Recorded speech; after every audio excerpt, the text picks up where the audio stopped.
ಇವತ್ತೆಲ್ಲಿ ಬಂದೀವಪ್ಪ ಅಂತಾರಂದ್ರೆ ಕೊಚ್ಚಿಗೆ ಬಂದೀವಿ.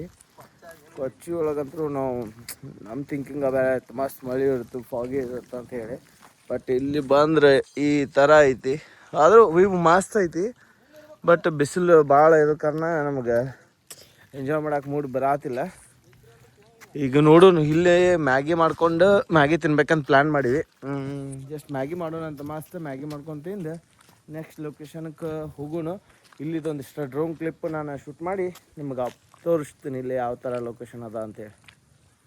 ರೆಡಿಯಾಗಿವಿ. ಮ್ಯಾಗಿಗೆ ಏನೇನು ಐಟಮ್ಸ್ ಬೇಕಪ್ಪ ಅಂತಂದರೆ ಒಂದು ಉಳ್ಳಾಗಡ್ಡಿ ಅದೆಲ್ಲ ಹೆಚ್ಚಿಟ್ಕೊಂಡೇನೆ, ಟೊಮಾಟೊ ಇಟ್ಕೊಂಡೇನೆ, ಆಮೇಲೆ ಚಿಲ್ಲಿ ಪೌಡ್ರ್ ಐತಿ, ಆಮೇಲೆ ನಮ್ಮದು ಮ್ಯಾಗಿ 1 to 3 ಮ್ಯಾಗಿ ತೊಗೊಂಬಂದ್ವಿ.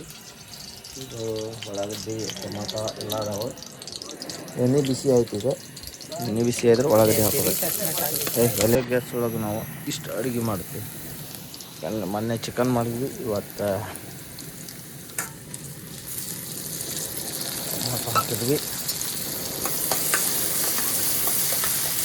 ಈಗ ಮ್ಯಾಗ ನೂಡಲ್ಸ್ ಹಾಕ್ಬೇಕು, ಅದಕ್ಕೆ ಹಾಕೋಣ ಅಂತ ಅಲ್ಲಿ ಮಟ ನೀವು ಮಸ್ತ್ ಹಿಂಗೆ ವೈಬ್ ನೋಡ್ಕೊಂಬರ್ರಿ.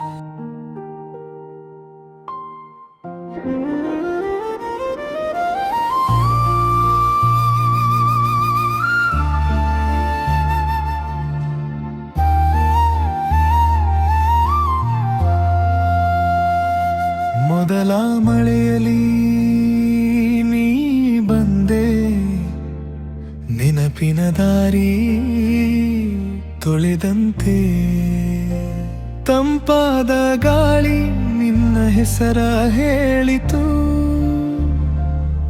ಹಸಿರು ಬೆಟ್ಟವೂ ನಗಿತು, ಕಣ್ಣಂಚಿನಲ್ಲಿ ಜಮಾಯಿಸಿದ ಹಾದಿ ನೀ ಮತ್ತೆ ರೆಡಿ ಆಗೈತಿ. ನಮ್ಗೊಂದು 2 ತಾಸು ಗ್ಯಾಪ್ನಾಗ ತಿಂದು ಹೊರಗೆ ಬರ್ತೀನಿ ಇಂತ ನೋಡ್ರಿ. ಬೋಟಿಂಗ್ ಅಲ್ಲಿ ಹೋಗ್ಬೇಕಂದ್ರೆ ಕ್ಯೂ ಹಚ್ಬೇಕಂದ್ರೆ ಪಾಳೆ ಅದ. ಯಾಕಂದ್ರೆ 1 by 1 ಥರ ಇಲ್ಲಿ ಕೇರಳ ಬಸ್ ಇದ್ದಂಗೆ, ಗೌರ್ಮೆಂಟ್ ಬಸ್ ಇದ್ದಂಗೆ.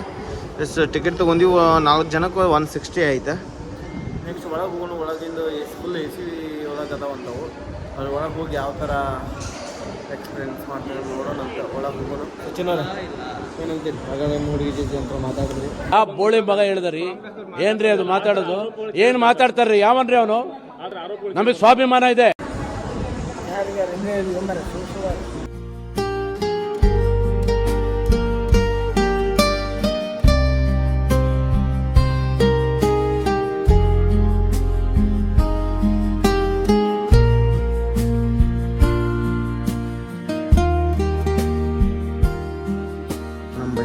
ಅದೇ ಥರ ಬೋಟಿಂಗ್ ಮೆಟ್ರೋ ಅದು. ಇಲ್ಲಿಂದ ಸೈಟಿಂಗ್ ನೋಡಕ್ಕೆ ಹೋಗಿ ಅಲ್ಲಿ ಯಾವ್ಯಾವ ಪ್ಲೇಸ್ ಅದಾವೆ, ಏನೇನು ವಿಸಿಟ್ ಮಾಡೋದು. ಸಾರಿ ಫ್ಯಾಕ್ಟ್ರಿ ಅದಾವಂತ, ಆಮೇಲೆ ಮಸಾಲ ಫ್ಯಾಕ್ಟ್ರಿ, ನೆಕ್ಸ್ಟ್ ಚರ್ಚ್ ಏನೇನೋ ಅದಾವಂತ ಕೊಚ್ಚಿ ಸ್ಪೆಷಲ್. ಹೋಗೋಣ ಅಂತ ಅಲ್ಲಿ ಹೋಗಿ ನಿಮಗೆ ಮುಂದೆ ಹೋಗಿ ಸಿಗ್ತೀನಿ ನಾನು. ಆ್ಯಕ್ಚುಲಿ ಈ ಆಟೋದಾಗ ನಾವು ಹೋಗೋದು, ಆಟೋ ಬಂತ ನೋಡ್ರಿ. ಹೋಗೋಣ, ಅಲ್ಲಿ ಹೋಗಿ ಸಿಗ್ತೀವಂತ. ಎಲ್ಲ ಫೈನಲಿ ನಮ್ಗೆ ಎಷ್ಟಾಗುತ್ತೋ ಅಷ್ಟು ತೋರ್ಸೋಕೆ ಟ್ರೈ ಮಾಡತ್ತೀನಿ ನೋಡ್ರಿ. ಹೋಗೋಣ.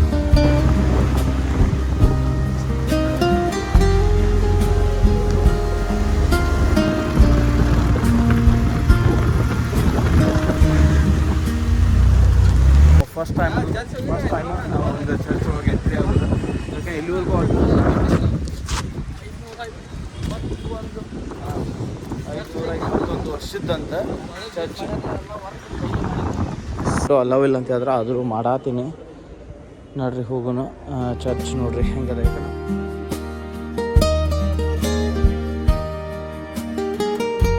521 ವರ್ಷದ ಚರ್ಚ್ ಅಂತಿದೆ. ಎಲ್ಲ ಹ್ಯಾಂಡ್ಮೇಡ್ ವರ್ಕ್.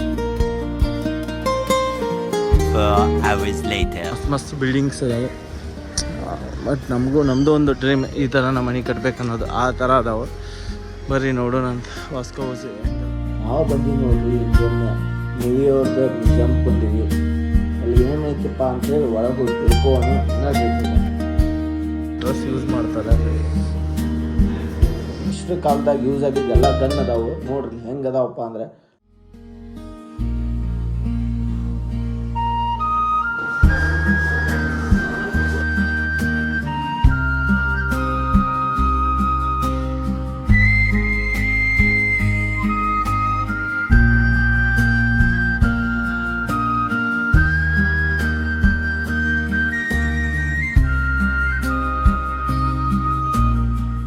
ಫುಲ್ ಮಸ್ತ್ ಐತಿ, ಎಲ್ಲರೂ ನೋಡಿ ಎಂಜಾಯ್ ಮಾಡಲೇಬೇಕು.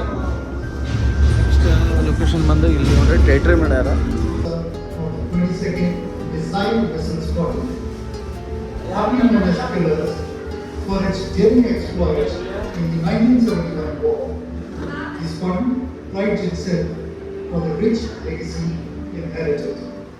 On the 3rd of December, Pakistan launched multiple unprovoked attacks on Indian airfields. Admiral S.N. Nanda, the then Chief of Naval Staff, issued this military order. Pakistan has committed an unprovoked aggression against us. And our defense forces have been ordered to meet this challenge with full courage and determination. My objective is to search and destroy Pakistani warships, and along with sister services, to inflict maximum damage on the enemy war missions. No sacrifice should be too much for us. Let us write a new chapter in the history of our services. Operation Trident, the brainchild of Admiral Nanda, was headed northwest in an arrowhead formation with K-25 being in the lead. The boats followed each other in absolute silence, with their only markers being the wakes left behind by one another. Operation Trident was thus executed. Absolute radio silence was observed. If anything was to be communicated today, About 30 nautical miles from Karachi, Mir Khan spotted a huge wave tornado approaching at about 20 knots. this had to be an illusion. Now breaking formation and radio silence, Mir Khan's commanding officer, Lieutenant Commander Sharma, was given permission to neutralize this threat. With the target locked, Mir Khan fired a very close missile at the threat. On hitting the target, a globe was seen over the horizon by Sub-Lieutenant Deva, who was sent above on deck to report his visual sightings. This was followed by another missile, also launched at the same target. The broken blimp disappeared completely from Mir Khan's radar. The destroyed ship was Fearless Khyber of the Pakistani Navy, which if not neutralized could have foiled the entire operation with her cannons. The Indian Navy had drawn first blood. Mir Khan then rejoined the formation, closing in on Karachi. On the outskirts of Karachi, it was now INS Nimit's turn to fire her first missile at MV Venus Challenger, a Pakistani ship carrying ammunition for Pakistan. A direct hit, followed by a huge explosion, ensured that she promptly sank. This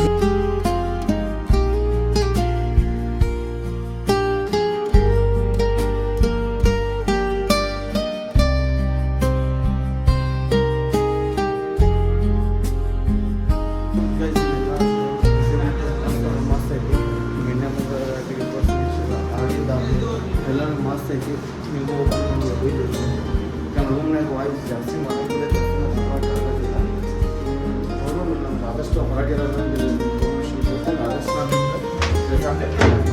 ಅವಾಗೆಲ್ಲ ನಮ್ಮ Indian ಆರ್ಮಿಗಳು ಎಲ್ಲನೂ ಇದ್ರೊಳಗೆ use ಮಾಡಿದ್ದಿದೆ. ಈಗ ಆಯಿತು, ನಮ್ಮ boat ಇದೆ ಅಲ್ಲಿ, ಆಮೇಲೆ ಹೆಲಿಕಾಪ್ಟ್ರು ಇದೆ, ಅದನ್ನು ತೋರಿಸ್ತೀನಿ ಅಂತ ಹೇಳಿ ನಿಮ್ಗೆ. ಎಲ್ಲಿ ನೋಡ್ರಿ, ಇದು ಹೆಲಿಕಾಪ್ಟರ್ ಆ ಟೈಮ್ನಾಗ ಯೂಸ್ ಮಾಡಿದ್ದೆ, ಇಂಡಿಯನ್ ಅಂದ್ರೆ ಪೋರ್ಚುಗೀಸರ ಕಾಲದಾಗ ಯೂಸ್ ಮಾಡಿದ್ದಿದೆ, ನೋಡ್ಬೋದು.